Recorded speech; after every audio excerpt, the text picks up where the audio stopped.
So you can see this is a really cool feature of this project. So we call this a check dam.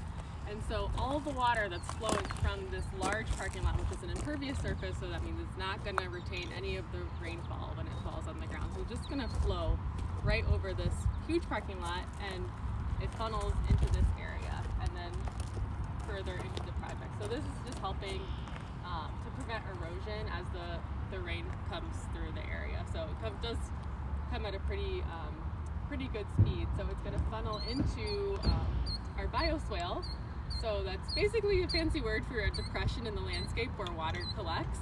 And we have a lot of native plants growing in there, which are going to just soak up that water and filter out any pollutants. And actually, this bioswale extends all the way into the creek. So any excess water will go into the creek, and vice versa. As the flooding, if there's ever flooding happens, it will come and flow into this area and be absorbed by these plants. Do you have anything else to add to that? But I think one of our friends. One of our A couple of residents. our friends, our killdeer friends, are here. They've been absolutely loving this site since we restored it. So they're having fun over here.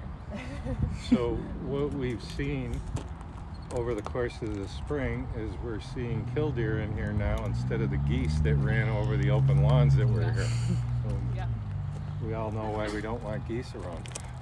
And as I mentioned before, this was totally flat, just so it's hard to tell the transformation, but just imagine flat mowed lawn. And actually, a portion of this was the parking lot, so we also reclaimed a portion of the parking lot to natural habitat. So all these mounds and depressions were all created through the project, to help kind of funnel the water as it flows through the landscape.